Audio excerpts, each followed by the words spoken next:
حانت خمس جلس كاتب طبعا بمثال زحيلة هاجر وعلمنا أمريكا نسخة الراجو أنت زيك إلى من كان راجو أخو الزول حتى كان بقى محجز نبرة بجزء أوباما كلينتون عبد بقرنا أفريقيا ديمقراطي كله سبعة مسل كراجة زي كونه ترانزاكشنال أبطأ مسرته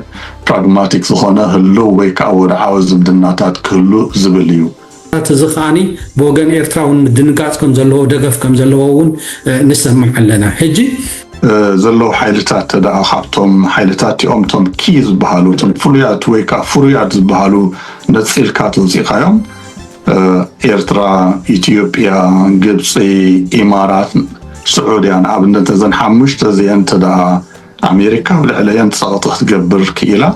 وتم نعيشتو حيلتات تي درجة نبينهم تنتلهم ترفيز مثلا نزست وساسبة كنتات أمريكا كفتحو تخيل يا نزبل حتى على النعنى مونغو إثيوبيان مونغو إيرتران زلو ركب كما حيش دليتنا أمريكا ألو مالتي EPLF ويكا حوحز قبروا استراتيجيكا وجيجا تصاوح البريتوريا ميتو مبال يمثلني نتصنت كم زلنا كردو موتصنتتنا دو كبل تقدم أي مسرح كوسد زلوي مثلني إذا خجبر كع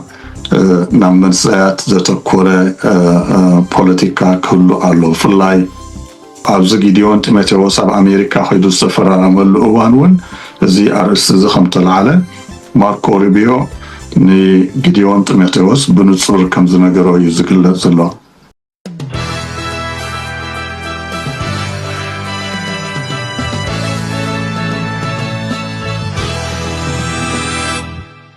سلام إذا خبركم سمعت انتخابات تندهي إرتران أبزر لهم سلام سنة نتمنى لومي مس دكتور مبرات أتو برهانن دكتور سامسون ماكلن أقول له بوليتيكا متات حجرنا كبابينا كم زراربينا كتكاتتو لنا نعدم إذا خبركم أحوات عدم دهي إرترا بيركم بمساكم بسمين بسم سمعتني مسكنكم يعني اللي نقعد حال مسأهم تكاتتلوهم زلهم زياب كابينا زمع بالزلو بحافشوا أبزوانا علمنا قلت بوليتيكا معباليتات اللهم أبز قرب معلتات أمريكا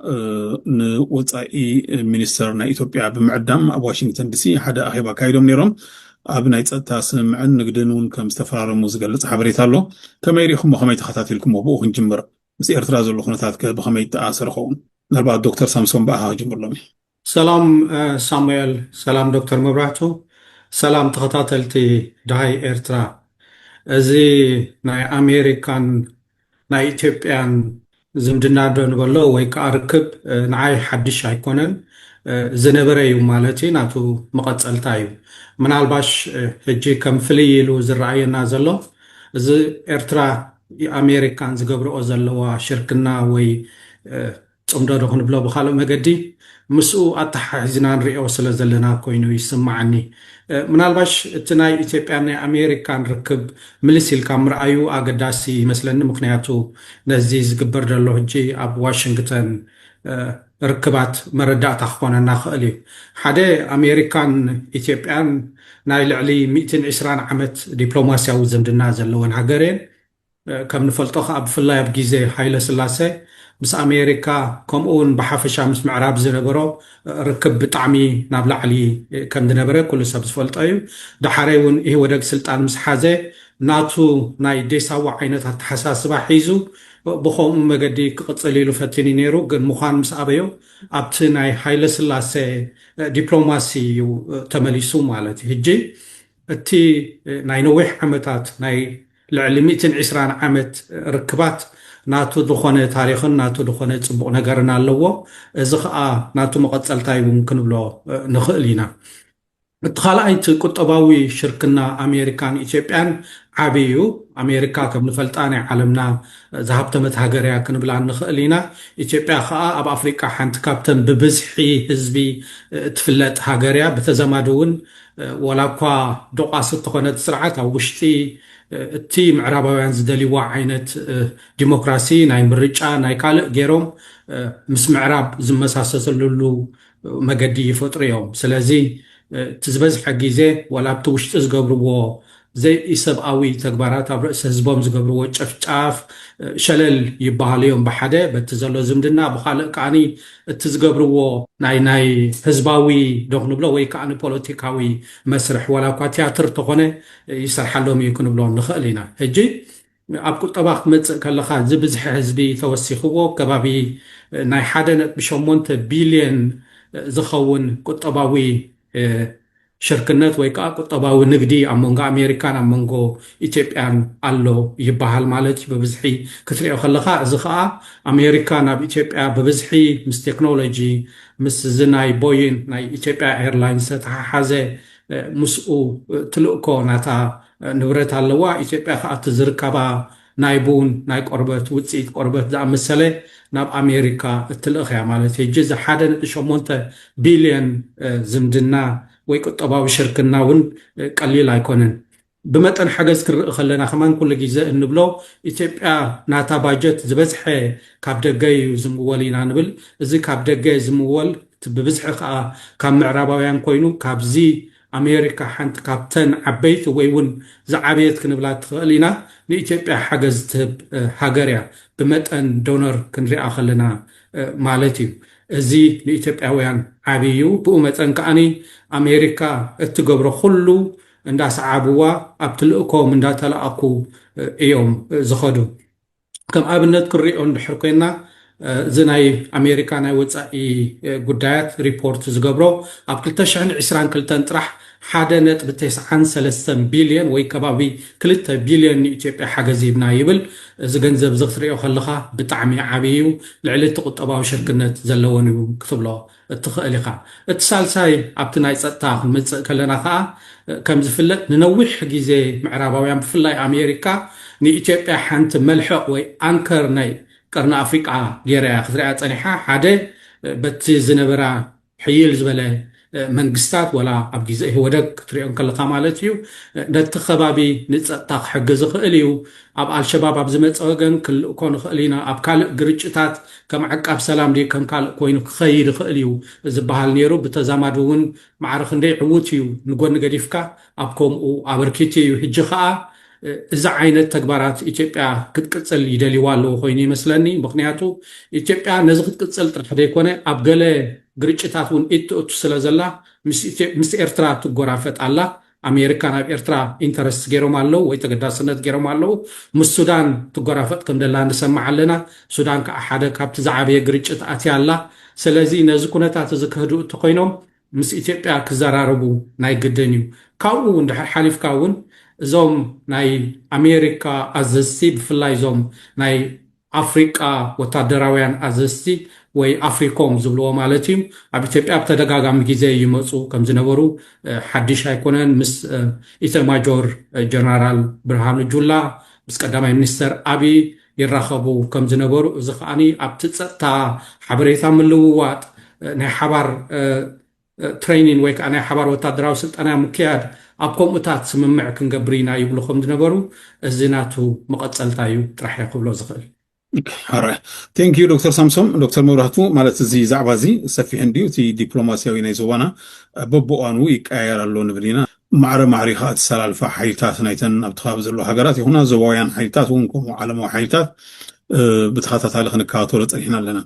أبزو 4 جزي أمريكا إرترا نزلو أقراخنا العيلنا زمدنا نحن محايشينا مسونو بوقتها مس إرترا تبو زمدنا اللوم بتحارشنا نخجن مستامو غرافتنا زخونة إثيوبيا زخونة يكون وتعدراوي قونتي قبل على إرترا خيد صنع متن كأطا دهر مهابهم أمريكا مسانا الله جلز بالزربان يو حجي زي حسابنا قدام العلن زمدنا محايشين مسمتة حدا كا بوليتيكينياتنا إثيوبيا جيتا شور الدايم تي أمريكا مس إرترا تقبل زمدنا بزي كنتنا مزانو ناي دوب حيلتات مالتنا إثيوبيا منغستي كون كونا يكونن زبل ريتون هيبون يرمو زحجي زقبر زلو زمدنا نتي أمونغو زنكلت هاجرات هنا 5 كل تنها أمونغو السودان ورح إلكها أبتقارن أفريقيا بحافشو أبقيه بحري نقبت صحويس كون حدي استراتيجي زحازي يمثل نزل خميت كاتلو بخمي تردع خيو وي بخمي تتنتنو دكتور مبرهتو يعني اللي ساميل كم يعني هم حوات كمون سمعت هاي إرترا كم تستمع له زمدنا أمريكان إثيوبيان نوي حمتات زخديو أبتي زوبا قرنا أفريقيا خا أجرجرالو قداي أوشتي إثيوبيا استفلا لي حيلتات الله إثيوبيا رجعتها جراي كونتن أب السودان كم أسناي صوماليا كونتاتون اندخف إيز خيز زلو تماكلاي منقستي فدرالاو منقستي صوماليا رجعات ويكا ستبلي تخفت رايك آلن مونغو تفلا لي فدرالاو حيلتات ناي بونتلاند ناي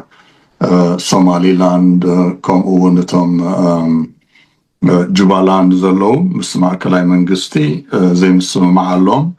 እቲ ማእከላይ መንግስቲ ርጉእ ስለ ዘይኮነ ከዓ እቶም ናይ ግብረ ሽበራ ሓይልታት ተባሂሎም ዝግለጹ ከም አልሸባብ እሶም እውን እንዳሓየሉ ይኸዱ ኣለዉ ካብ ውሽጢ ሶማልያ ሓሊፎም እውን ካብ ሃገራት ናብ ሃገራት ካብ ሶማልያ ናብ ኢትዮጵያ ናብ ኬንያ እውን ስለ ዝንቀሳቐሱ زي أكل ناي مرجع ناي زوالقرن أفريقيا كاتي كلتشان إسرائيل شديشتن زوالنا أمريكا ناي national security strategy نابنت نا أفريقيا ملكيتو كابزوالنا هبت national security strategy نعلم نابتفعل لي زوباتاتي مغيلوان يرتم عرباوي عالم زبهال كاب أتلانتيك نمعراب زلو مع إيروبا اسيا ማእከላይ ምብራቅ አፍሪካ ኢልዩ ፈላሊዎ ኣብቲ ናይ አፍሪካ ዝምልከት ንዞባ ቀርና አፍሪካ ኣብ 4 መገድሳት እዩ ብመገድሳት ይሪእዋ እቲ ሓደ ካውንተር ተሮሪዝም ኤንድ ሴኩሪቲ ዝብል ፀጥታን ምንቅስቃስ አንጻር ግብረ ሽበራን እቲ ካልኣይ ማሪታይም ሴኩሪቲ ማለት ንቀይሕ ባሕርን ወሽመጥ ዓደንን ከምኡውን ሰሜናዊ ክፋል ሰሜናዊ ምዕራብ ክፋል ህንዳዊ ውቅያኖስ ማለት እዩ እቲ ሳልሳይ ግሬት ፓወር ኮምፒቲሽን እቲ ኣሜሪካ ኣብዚ እዋን እዚ ብፍላይ ምስ ቻይና ናይ ቁጠባን ናይ ዲፕሎማስን ናይ ወተሃደራዊ ሓይልን ውድድር ስለ ዘለዋ ንቻይና ኮንቴይን ምግባር ቻይና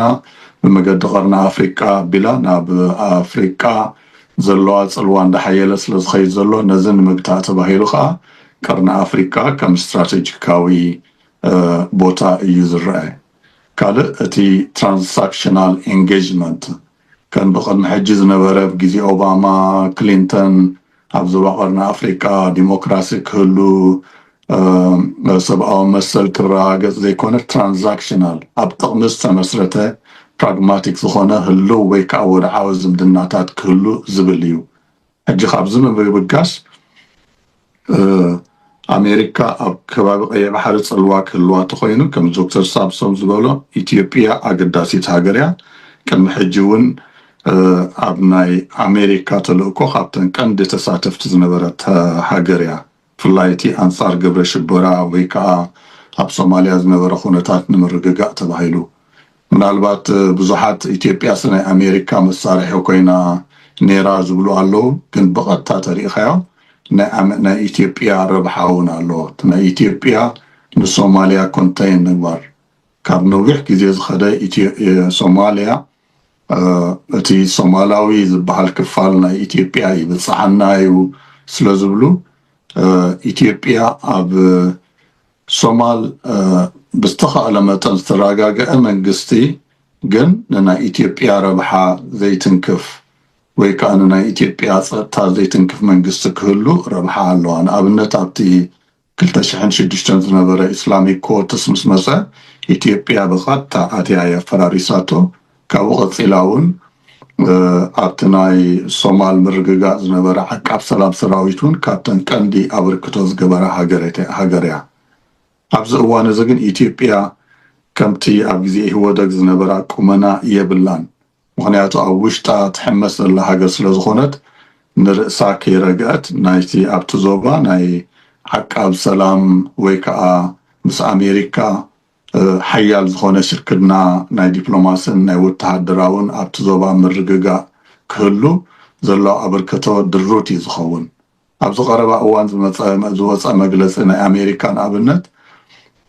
أمريكا بعلا بغتا ومجدي أب أفريكا مرقاقا كتفتر زيكونه እንታይ ደኣ ስትራቴጂካዊ መሪሕነት ክትህብ ነተን ሃገራት ብሓሳብን ብንዋትን ክትዝግፈን እተን ሃገራት ግን ናይ ባዕለን ፀጥታ ከረጋግፃ ዝብል መምርሒ ወፂኡ ዘሎ ነዚ ክገብራ እንተኮይነን ከዓ ኢትዮጵያ ርግእቲ ክትከውን ኣለዋ ሶማል ርግእቲ ክትከውን ኣለዋ እቲ ናይ ሱዳን ዘሎ ኩነታት እውን ክሃድእ ኣለዎ ስለዚ እዚ ናይ አሜሪካ ምስ ኢትዮጵያ ዘሎ ርክብ ተዳ ኢትዮጵያ ምስ አሜሪካ ተሳታፊት ክትከውን ኮይና አሜሪካ ውሽጢ ኢትዮጵያ ዘሎ ዘይምርግጋ ተሳትፎ ክህልዋ ኣሎ ማለት ኢትዮጵያ አሜሪካ ኣብ ውሽጢ ኢትዮጵያ ዘሎ ዘይምርግጋ ብዕቱብ ክሰርሓሉ ድሌት ከም ዘለዋ እዩ ዘርኢ ከምቲ ዝበልካዮ ብቀዳማዊ ተዛረብናሉ አሜሪካ ምስ ኤርትራ ዝምድናታታ ከተመሓይሽ ትፍትናላ እዚ ከዓ ንኤርትራ ናብ ኖርማላይዜሽን ከተምፅኣ ትደሊ ዘላ መስል ኣብዚ እዋን እዚ ኣብ መንጎ ኤርትራን ኣብ መንጎ ኢትዮጵያን ተፈጢሩ ዘሎ ዕግርግር ካብ ክልቲአን ሃገራት ወፂኡ እውን ኣብቲ ዞባ ፅልዋ ዘለዎ ኣብ ልዕሊ ሶማልያ ፅልዋ ኣለዎ ኣብ ልዕሊ ሱዳን እውን ፅልዋ ስለ ዘሎ መንጎ ኢትዮጵያን መንጎ ኤርትራን ዘሎ ርክብ ክመሓየሽ ድሌት ናይ አሜሪካ ኣሎ ማለት እዩ ከምዚ ተኮይኑ እቲ ኢትዮጵያ ባሕሪ ይግባአኒ እዩ ዓሰብ ናተዩ ኤርትራ ክጎብጥ እየ ትብሎ ዘላ እዚ ቀዳማይ አጀንዳ ኮይኑ ክስራሕ እዩ ማለት እዩ ከምዚ ቅድሚ ሕጂ ተባሃለ ማርኮ ሩቢዮ ንመንግስቲ ኢትዮጵያ እዚ ናይ ቀይ ባሕሪ ጉዳይ ነቲ ዞባ ናብ ዘይምርግጋእ ከትዎ ስለ ዝኽእል ከይተሓስብዎ ከም ዝበለዎም እዩ ዝንገር ዘሎ ኣብዚ ጊድዮን ጢሞቴዎስ ኣብ አሜሪካ ከይዱ ዝተፈራረመሉ እዋን እውን እዚ ኣርእስቲ እዚ ከም ተለዓለ ማርኮ ሩቢዮ ንጊድዮን ጢሞቴዎስ ብንጹር ከም ዝነገሮ እዩ ዝግለጽ ዘሎ ስለዚ ኢትዮጵያ ነቲ ናይ ባሕሪ ናይ ቀይ ባሕሪ ወይ ከዓ ናይ ዓሰብ ድሌታ ንዑ ደሪታ አሜሪካ ካብ ልዕሊ ኤርትራ ዝነበራት ናይ ቁጠባዊ ዲፕሎማስያዊ ወታደራዊ ማዕቀብ ተልዒላ ኣብ መንጎ ኤርትራን ኣብ መንጎ ኢትዮጵያን ናይ ዝርርብ መስርሕ ክጅምር እውን ይኽእል ማለት እዩ ኣብዚ ቀረባ እዋን ከም ዝረኣናዮ ኣብ ኤምባሲ አሜሪካ ንመበል ናጽነት አሜሪካ ወይ ከዓ ኢንዲፔንደንስ ዴይ 250 ዓመት ኣብ ዝተጸምበለሉ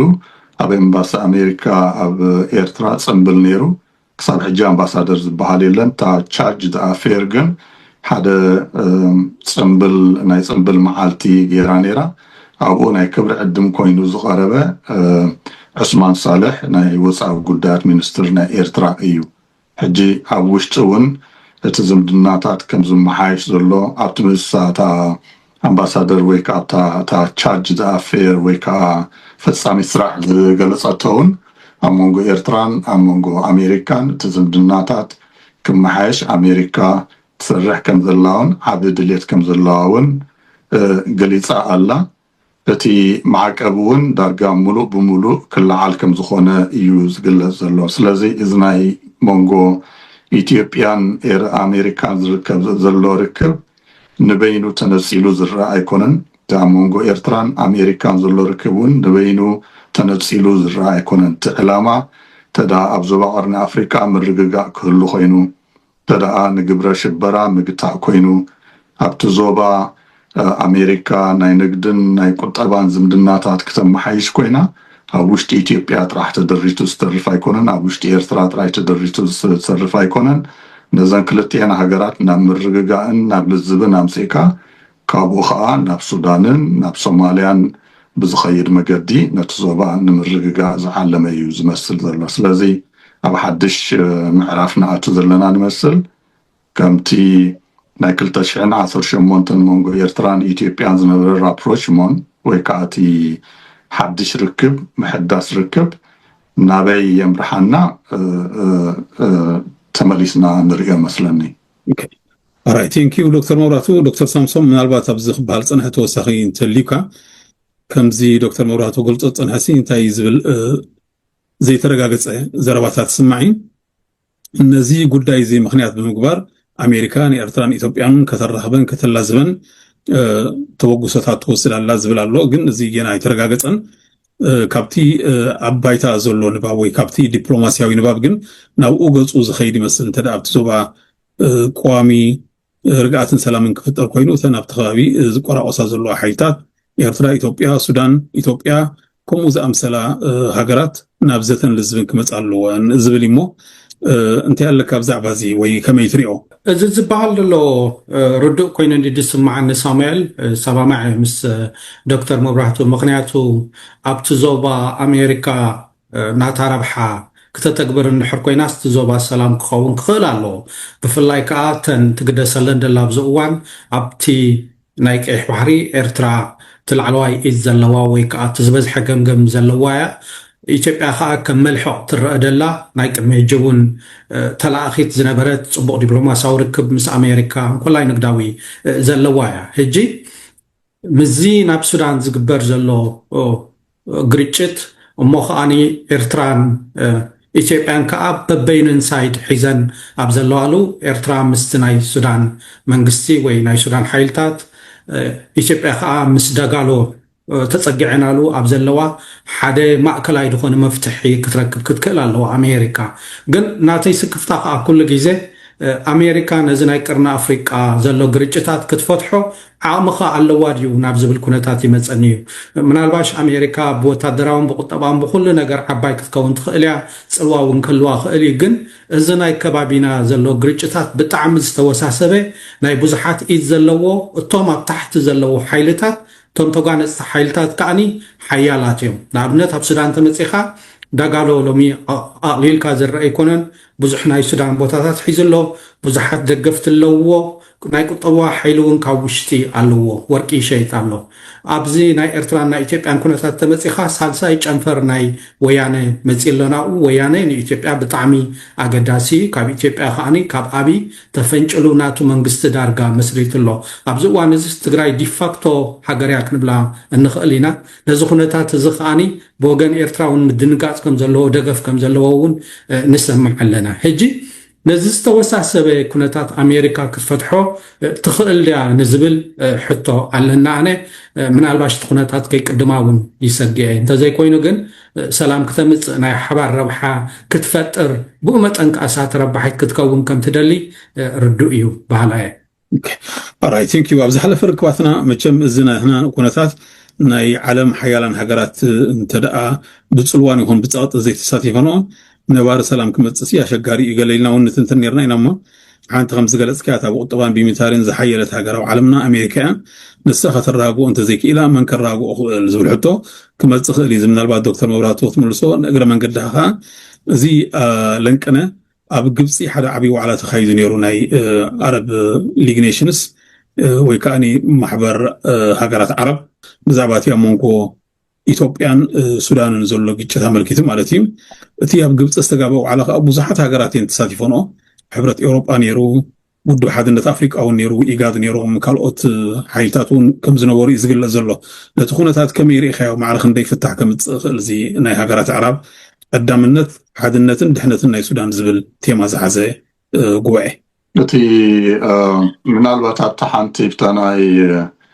እዚ ዘባና ዘሎ ኩነታት ብዘይ ምትእስታው ናይ ደገ ሓይልታት ክፍታሕ ኣይክእልን እዩ ዝብልናዮ ቅድሚ ሕጂ እቲ መበገሲና እንታይ ነይሩ እቲ ዞባ ብመለኽቲ ብኤሊት ዝምራሕ ዝኣንበር ህዝባዊ ተሳትፎ ዘለዎ ሲቪክ ሶሳይቲ ዘለዎ ብትካላዊ መንገዲ ባይቶታት ዓበይቲ ወይ ከዓ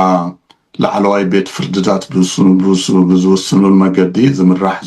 ዞባ ስለዘይኮነ እቶም መራሕቲ ወሳኒ ግደ ኣለዎም እዞም መራሕቲ ብድሌቶም ክዕረቑ ተዘይክኢሎም እቲ ተሪፉ ዘሎ ካብ ውሽጢ ካብ ህዝቢ ካብ ሲቪክ ሶሳይቲ ካብ ሚድያ ካብቲ ናይ ውሽጢ ከባቢ ካብኡ ብዝብገስ መገዲ ክፍታሕ ኣይክእልን እዩ ምክንያቱ እዚ ሓይሊ እዚ ህዝባዊ ሓይሊ እዚ ከይብገስ ከይስስን እቶም መለኽቲ ኣንጻር ረብሖም ስለዝኾነ ኩሉ ግዜ ስለዝደቕስዎ ፐጅ ስለዝገበርዎ ስለዘፈራረስዎ እዚ ሓይሊ እዚ የለን ክፍጠር ኣይተኽኣለን ኣብ ገሊኡ ሃገራት ካብ ሃገር ክተወዳደር ከለካ ኣብ ገሊኡ ዝሓሸ ክኸውን ይኽእል እዩ ብሓፈሽኡ እቲ ዞባ ግን እቲ ፖለቲካ ናይ ኤሊት ኩሉ ግዜ ፖለቲካ ናይ ኤሊት ግን እቲ ኤሊት እቶም ኣብቲ ወተሃደርን ኣብቲ ፖለቲካን ዘለዉ ናይ ቁጠባ ናይ ሚድያ ናይ ምሁራት ተሳትፎ ዘይብሉ ፖለቲካ እዩ እቶም ዓበይቲ ዓዲ ዝበሃሉ እቶም ልምዳውያን መራሕቲ ዝበሃሉን ብመገዲ ሃይማኖት ብመገዲ ባህሊ ዝመፁን እዚኦም እውን ዳርጋ ዘየለዎ እዮም ወይ መሳርሒ ናይቲ ምልኪን ናይቲ ጎበጣን እዮም ወይ ከዓ ብስቕታ ዝፍለጡ ዳርጋ ከም ዘየለዎ እዮም ዝረኣዩ ስለዚ ኮይኑ ተሪፉ እቶም ኤሊት እቶም መራሕቲ ባህሎም ምስ ጥቕሞም ኣተሓሒዞም ክላዘቡት ዘይክኢሎም እቲ ዝተርፍ ናይ ደገ ፀቕጢ ክህሉ እዩ ሕጂ ናይ ኣሜሪካ ኣምሲና ኣሜሪካ ወተሃደራዊ ዲፕሎማስያዊ ፖለቲካዊ ሓይሊ ኣለዋ ፀቕጢ ክትገብር ትኽእል እያ ግን ከም ዝተባህለ ኣብ ውሽጢ ከዓ ረብሓታት ዘለዎም ሓይልታት ኣለዉ ናይ ሱዳን ኣምሲ ፀኒሑ ዶክተር ሳምሶን ንኣብነት RSF ኣሎ RSF ቁጠባዊ ሓይሊ ኣሎ ግን እተቁጠባዊ ሓይሉ ከዓ ምስ ናይ ደገ ዝተኣሳሰረ እዩ ቅድሚ ሕጂ ዝብልናዮ ኣብ ኩናት ሱዳንሲ ዝተፈላለዩ ናይ ደገ ሓይልታት ኣለዉ ገሊኦም ጉጅለታት ክኾኑ ይኽእሉ ናይቲ ዞባ ገሊኦም ከዓ መንግስታት 15 ዝኾኑ ሓይልታት ከም ዘለዉ ጠቒስና ነርና እዞም ኩሎም 15 ሓይልታት ግን ንበይኖም ዝቆሙ ኣይኮኑን ዜርካ ናብ ኣሜሪካ ምስ ኣሜሪካ ዝተኣሳሰሩ እዮም ንኣብነት ኢማራት ኢድ ኣለዋ ተኮይኑ ኣብኡ ኣሜሪካ ኣብ ልዕሊ ኢማራት ፀቕጢ ክትገብር ትኽእል እያ ስለዚ ናይ ኣሜሪካ ኢድ ንበይኑ ኣይኮኑን ግብፂ ኣብኡ ኣላ ኤርትራ ኣብኡ ኣላ ኢትዮጵያ ኣብኡ ኣላ ተደኣ ኣብ ልዕሊ እዞም ዘለዉ ሓይልታት ተደኣ ካብቶም ሓይልታት እኦም ቶም ኪ ዝበሃሉ ቶም ፍሉያት ወይ ከዓ ፍሩያት ዝበሃሉ ነፂልካ ተወፂኻዮም ኤርትራ ኢትዮጵያ ግብፂ ኢማራት سعودية أنا أبدا تزن حمش تزين تدا أمريكا ولا عليان تسقط تقبر كيلا ثم نعيشتو حيلتات تي درجة نبينهم تنتقلهم ترفيز مثلا لذي أمريكا عبي لفرج الله تي زبانا حتى زبالكيات أنا عرب ليج أخيبا أخيبا مجمريا بصاوعيت ناي سودانيو تبقيسو تمبقسيو خا أمونغو سودانن أمونغو إثيوبيان زلو تبطت من عبيد لزخي زلو سودان انتهالات خصص اتي أب كارتوم زستقبره نايدرون دبداب بمجد إثيوبيا أبيلو تفصمه إيو إياتبل قالي أمكم زغاقصو زلوون تندرونات كبحر دار تبقيسن نخارتوم كم زدكعا اتا حانتي تهاريماز ودقات درونون تاكانجي عين الدرون ناي تركي بساون بإثيوبيا تجزر نا إثيوبيا نبرت مخانا يزقل زلو نا إثيوبيا مالت كابز اوانزي بجنزب إمارات زقزا زلو نبرتين سلازي إماراتن RSFن إثيوبيان أب حدا دنبي إخاوتاتوان تخل اتي قبائي انتاي لوستينو لولاونت هاقراو حدنت ناي سودان تا ناي سودان حاجة عرب ليج ويكان عرب كان دي برايوريتناتهم يقدم النثاتهم إيو سلازي مسول بحال سيروس مسودان وقينا لنا زبلي مالتي قلنا بت عرب ليج ترينا يا خا الزنا بت السودان أو كنا السودان ستاسف هذا اللو حجرة إمارات الله بو سعودية الله بو قبصون الله بو السودان كابا على أبالنا عرب ليجا سلازي أب تفعل قوني ويكا أنصار قوي منزل الله حيلتات أب تعرب ليجون الله سلازي حد الناس السودان يقد سنايو ستانا السودان يقد سنايو الأولونتن هجروا حد الناس السودان يقد سنايو كبهال كله بعرب ليج مجلس ورثيله جن التعبايت هذا جبر زلو عندنا إمارات تريناهم الاتحادنات نتي sovereignty ناي السودان زتحس كونتاتي خاطر يتدقفنا RSF السودان زبطاتن زلو السودان ناب زي مرققا زمرح زلو سلازي زقاج او نقرات زلو يزمثل جن من هالبات قبل على الإمارات صوتوا تغييرهم زبالكاب تأخيبا حاجرات عرب رازي يكونوا إيجاد أفريقيا وحبرت أوروبا منقص أمريكا وانتساتيفهم نيروميوم سلازن عرب ليج قبائل ترايون تباهلو كحلف زخل مثلا درجة أحقوراوي ويكا عالم لخاو أخيبا يخاق تبلو تخل ስለዚህ ምስ ናይ ኣሜሪካ ዝተዛረብነሉ ሓንቲ በይ እውን ዝተሓሓዝ ክኸውን ይኽእል እዩ ኣብ ውሽጢ ኢትዮጵያ ርግኣት ክህሉ ኣብ መንጎ ኤርትራን ኢትዮጵያን ዝተመሓየሸ ዝምድና ክህሉ ናይ ሱዳን ምርግጋእ ክህሉ እውን እዚ ስለዚስ ፈሓቢልካ ምርኣዩ ኣድላይ ይመስለኒ ኦኬ alright thank you ዶክተር ሳምሶን ምናልባት እዚ ንልዕሎ ዘለና ዛዕባ ኣብ ተኸባቢና ንዘሎ ፖለቲካውን ወተሃደራውን ቁጠባውን ኩነታትን ዝተናኸፍ እንዲ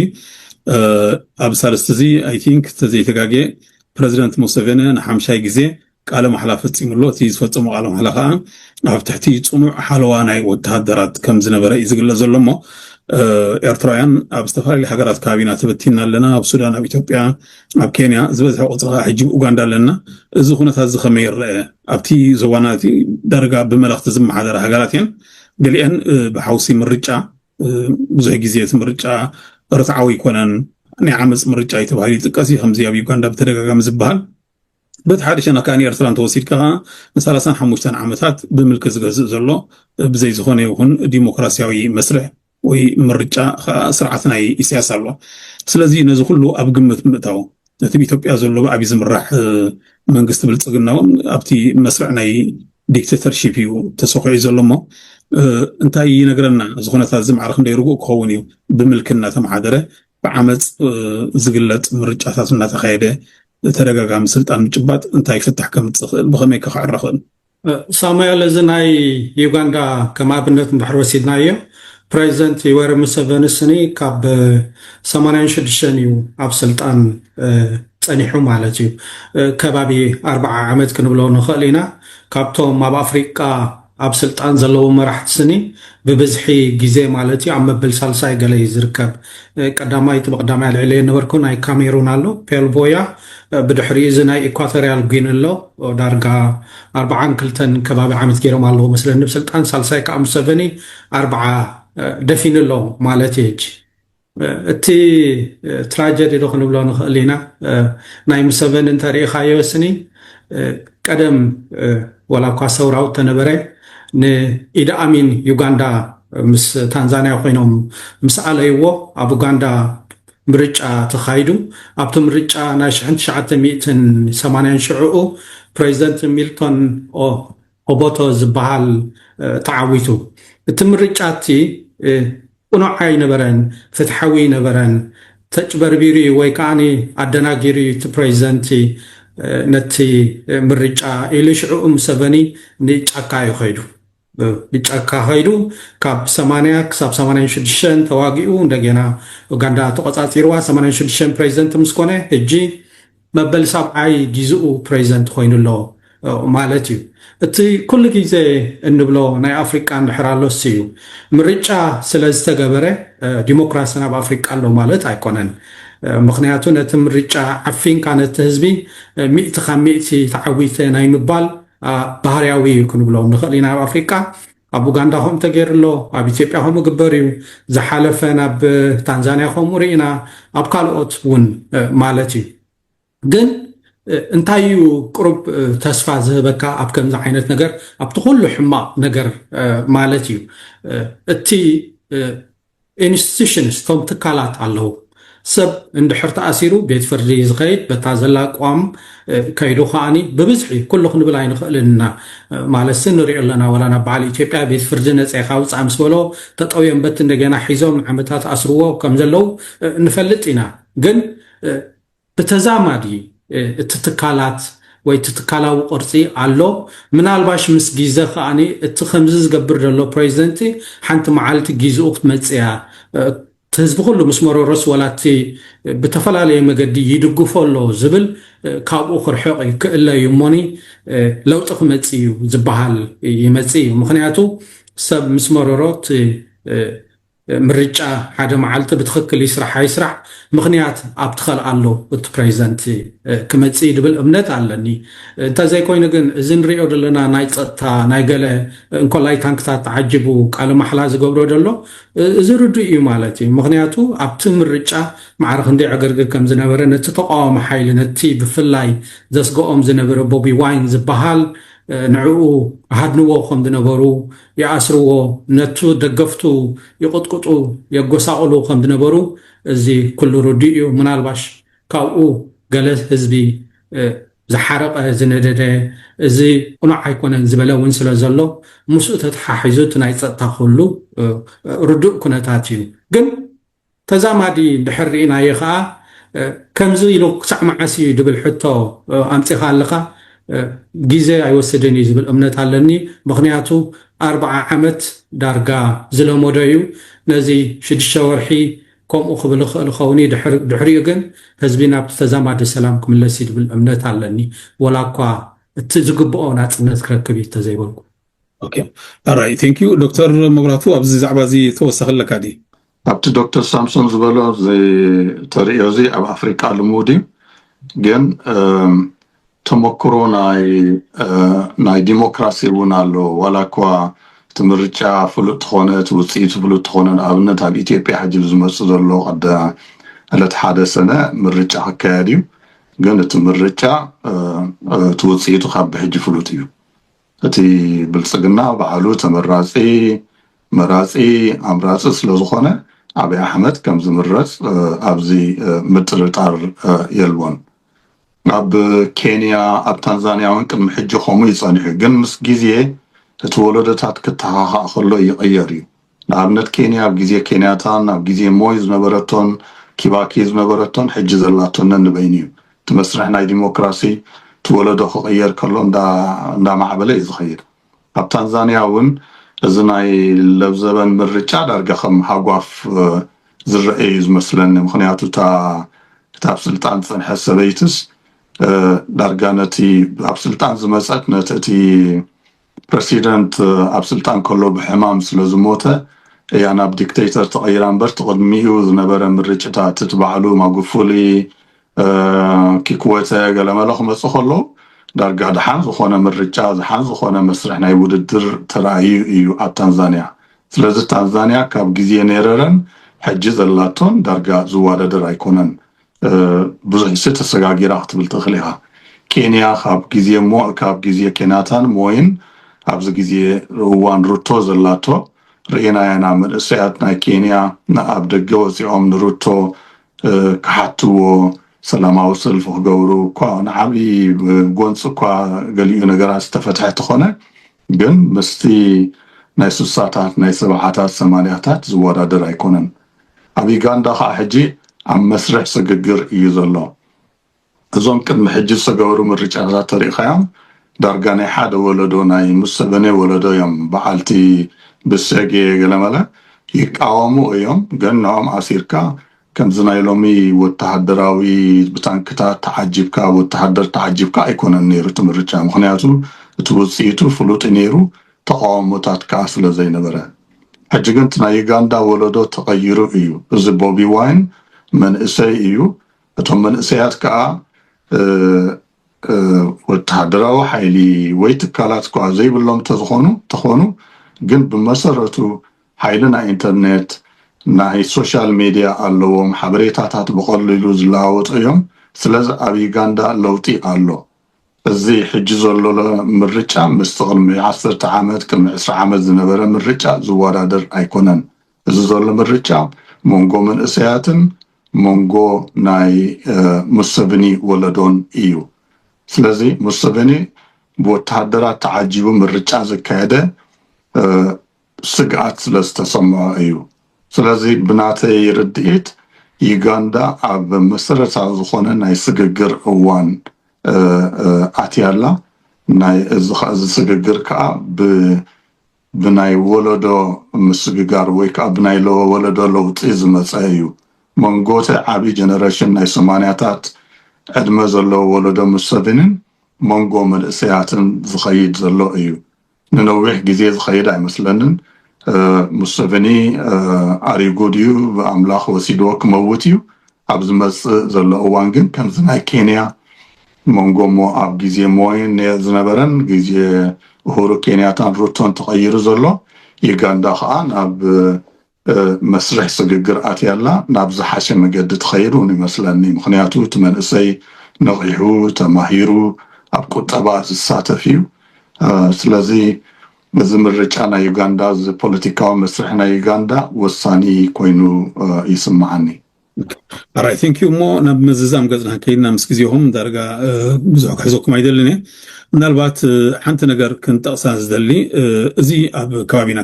ኸይር ሓቅና ማለት እዩ ሓንቲ ወይ ሳምሶም ትንክፍ ኣቢልዋ ነይሩ ብዛዕባ እዚ ኣብ ኢትዮጵያ ተኸሲቱ ዘሎ ብፍላይ ከዓ ወያነ እናቶም ዲፋክቶ ዓይነት መንግስቲ ካብቲ ፌደራል ፍልይ ዝበለ ሽርክነት ዘይብሉ ወይ ከዓኒ ምስ ፌደራላዊ መንግስቲ ብዙሕ ምትእስሳር ዘይብሉ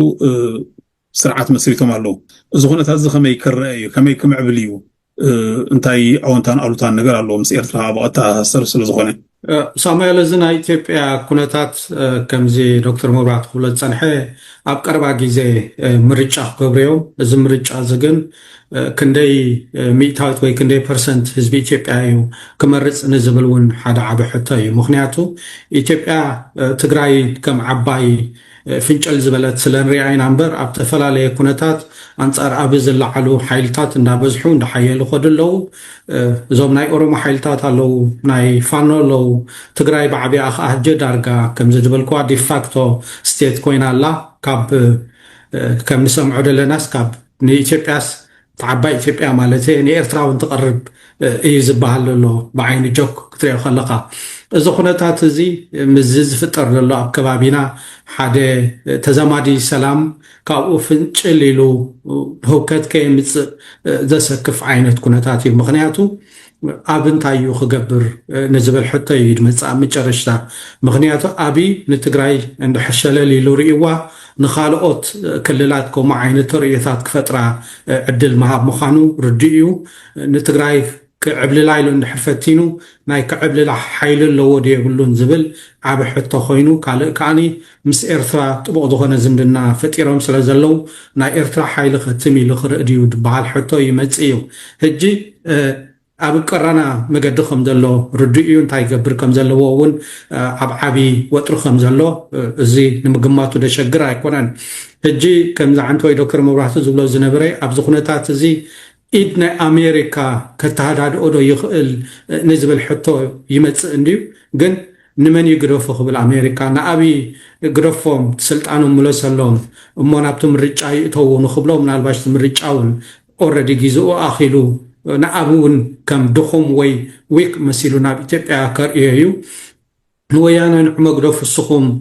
ኢድኩም ኣክቡ በቲ ዘሎ ጊዜያዊ ምምሕዳር ብኡ ይቐፅል እሞ ኣብ ቀፃሊ እንታይ ክትገብሩ ትርእዩ ንዝበሃል ሕቶ ከዓኒ ወያነ ድሮ ነዚ ኩሉ ሰጊሮሞ ሓሊፎሞ ኣብቲ ናይ መጨረሽታ ናትና ቦታ ሒዝና ኢና ክተሪፍና ደሎ እቲ ዘይውሓስናዮ መሬት ጥራሕ ኣብ ዝብል ኣትዮም ሕጂ እንድሕሪት ዝምለስሉ መገዲ እውን ኣይረኣየካን እዩ ምክንያቱ ህዝቢ ትግራይ ክስእንዎዮም ዊክ ወይ ድኹማት ክመስሉ እዮም ከዓ ኣብ ህዝቢ ትግራይ ሕጂ ተኣነ ዝረኣየንን ኣብዚ ኩነታት እዚ መፍትሒ ዘለዎ ክብል ኣይክእልኒ ምፅባይ ጥራሕ እዩ እቲ ዝዓበየ ኩነታት ግን ኣብ ግርጭት ገፁ ክኸይድ ተኽእሎ ኣለዎ ዝብል ግምት ኣለኒ ቴንክ ዩ ዶክተር መብራህቱ ኣፀጋሚ እዩ እታ ብቐዳማይ ብዛዕባ ናይ ትግራይ ክንዛረብ ከለና እታ ናይ ቲፒኤልኤፍ ወይ ከዓ ህወሓት ዝገበርዋ ስትራቴጂካዊ ጌጋ እታ ውዕል ፕሪቶርያ መይቱ ምባል ይመስለኒ ምናልባት እቲ ቤት ምኽሪ እቲ ባይቶ ኣቦቱ ይመለስ እቲ መንግስቲ ትግራይ ኣቦቱ ይመለስ ክብሉ ይኽእሉ እዮም እታ መስርሕ ፕሪቶርያ ግን ተቐቲላ ወይ ከዓ መይታ ክትበሃል ኣይነበረን ምክንያቱ ማእከላይ መንግስቲ ኢትዮጵያን ንሕወሓትን እተራኽቦም እታ ውዕል ፕሪቶርያ ስለዝኾነት ነቲ መንግስቲ ተደኣ ውዕል ፕሪቶርያ ተፍርስ ኣለኻ ትርጉም ከም ዘይብሉ ትገብሮ ኣለኻ እንዳበልካ ትኸሶ ኮንካ እስኻ ከዓ ነቲ ውዕል ፕሪቶርያ ከም ሌቨሬጅ ወይ ከዓ ከም ሓይሊ ተጠቒምካ ኢኻ ክትመፅእ ዘለካ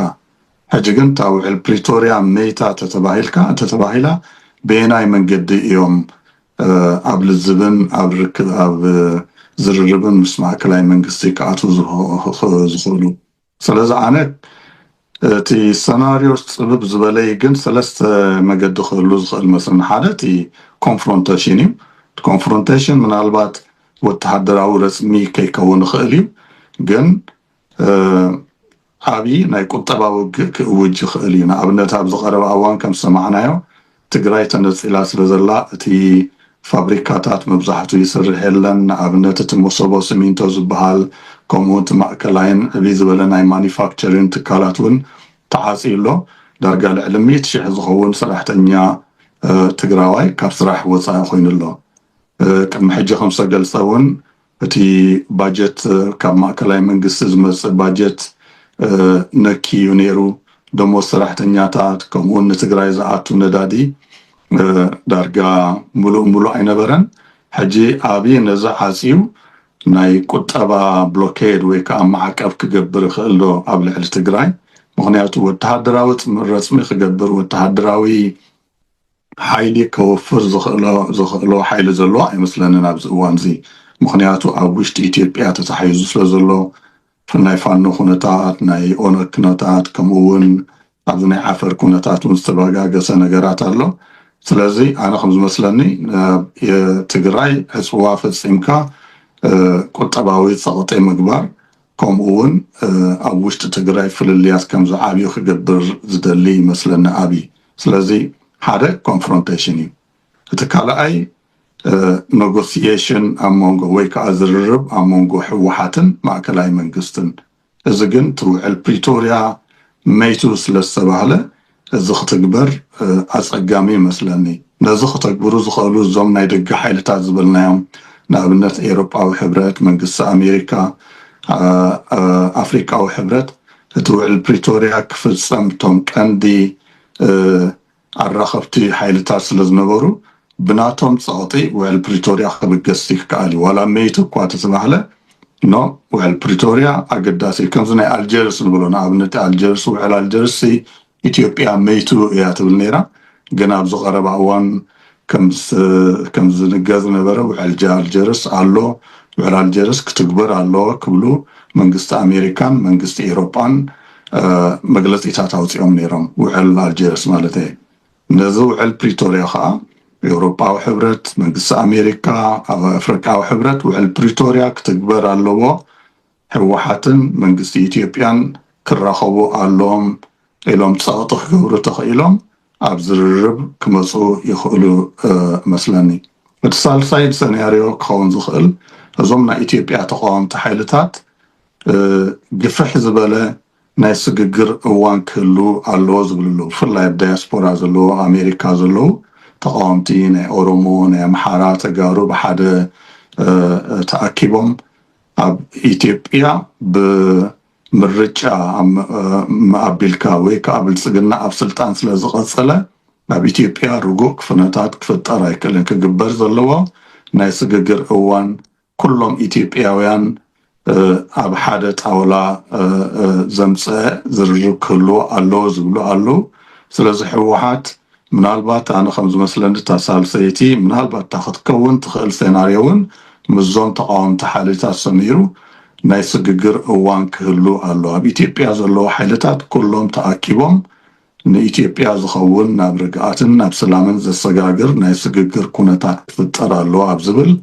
ዝደፍእ ይመስለኒ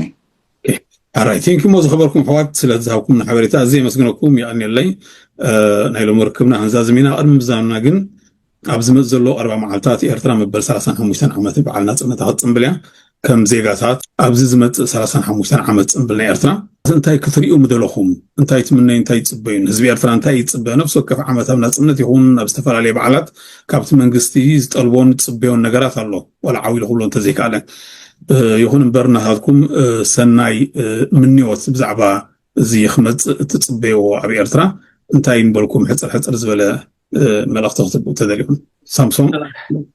تندليو بزح نديو ساميل من الباشا كلتا تسمو قبلنا أنا تحدي كتباو لمعات مدلنا مخنياتو أبي إرترا ناي كتباوي لمعات شجر له تعدي أبزز حلفة إسرا عمتات ولا حنتي لو تي عجبرتن كنبل نخل نعشتو نجارات استسرحة على خو نخل يجن بمتأنتي نحن عندنا بمتأنتي على ما ولو تي تخيل ودلو حزبنا كرهوا ندلي كابتت أباينات كابنا يكبون ورقات تجلاجيلو كم دليتو كنجد كم دليتو كحرس كم دليتو كتباولم عتو كوحس التناب دقد ولا زبخاني أب كندنا بكالوت هاجر الزوفر أب عدو كوفر